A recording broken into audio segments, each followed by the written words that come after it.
આજના 11 મોટા સમાચાર જાણીએ ચાલો મિત્રો, વિડીયોમાં અંત સુધી બન્યા રહેજો જેથી બધી માહિતી મળી રહે। મિત્રો, વિડીયો ગમે તો લાઈક કરી દેજો અને ચેનલ પર નવા આવ્યા હોય તો સબસ્ક્રાઇબ કરી દેજો।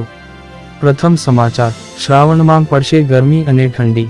ઉપરાંતના સમાચાર, રાજ્યના ખેડૂતો માટે ખુશખબર।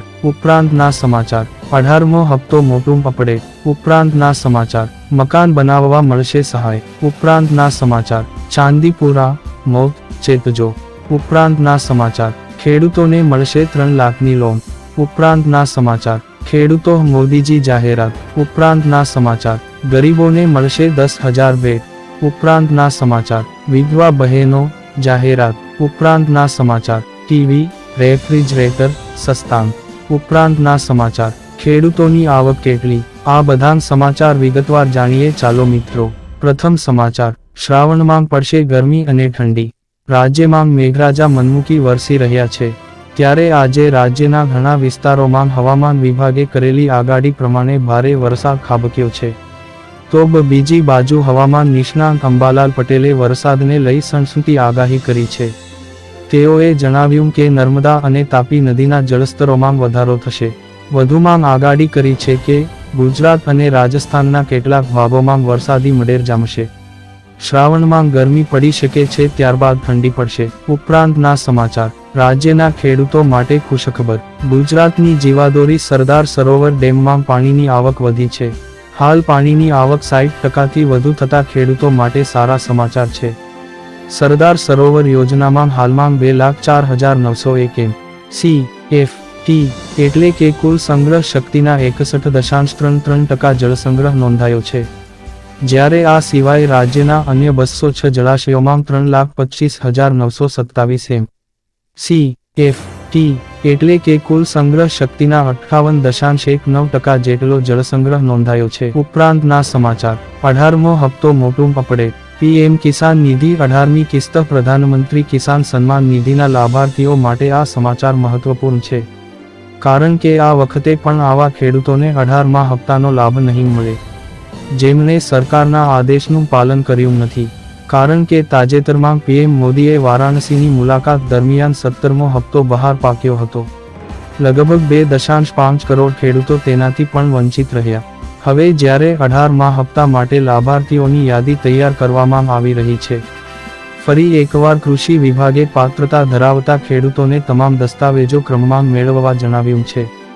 જે 3 કામો માટે સરકારે ખેડૂતોને અપીલ કરી છે, જો તે પૂર્ણ કરવામાં નહીં આવે તો આવા તમામ ખેડૂતો 18મા હપ્તાથી વંચિત રહેશે। ઉપરાંતના સમાચાર, મકાન બનાવવા મળશે સહાય। મકાન બનાવવા ગુજરાત સરકાર આપશે તમને 1,32,000 અથવા તો 1,20,000। આ યોજના માંથી તમને કઈ યોજના લાગુ પડશે તેના વિશે વાત કરીએ તો યોજના નંબર 1 પંડિત દીનદયાળ ઉપાધ્યાય આવાસ યોજના 2023, જેમાં તમને 1,20,000 રૂપિયાની સહાય આપવામાં આવે છે, જેમાં તમને પહેલો હપ્તો 60,000, બીજો હપ્તો 40,000 અને 1,20,000 રૂપિયા આપવાના આવે છે, જેમાં તમારે ઓનલાઈન અથવા તો ઓફલાઈન ફોર્મ ભરી સબમિટ કરવાનું રહેશે।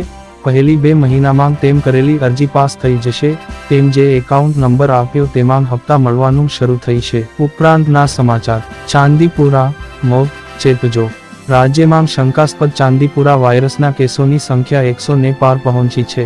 શંકાસ્પદ ચાંદીપુરા વાયરસના રાજ્યમાં 101 કેસ નોંધાયા છે, જ્યારે ચાંદીપુરાથી રાજ્યમાં 38 દર્દીઓના મોત થયા છે।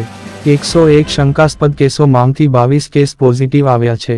કેસમાં નોંધપાત્ર વધારો થતાં રાજ્યભરમાં 24,882 ઘરોમાં સર્વેલન્સની કામગીરી હાથ ધરાઈ છે। આ વાયરસ ગામડામાં લીપણમાં રહેતી માખીને કારણે ફેલાય છે। જે લોકોના ઘરમાં લીપણ હોય તે લોકોએ તેમના ઘરમાં લીપણને ઉખાડી દેવું જોઈએ, તેમજ આ માખીનો નાશ કરી દેવો જોઈએ। ઉપરાંતના સમાચાર, ખેડૂતોને મળશે 3 લાખની લોન। કેન્દ્ર સરકાર ખેડૂતોને ટૂંકા ગાળાની લોન આપવા માટે કિસાન ક્રેડિટ કાર્ડ યોજના લાગુ કરી રહી છે।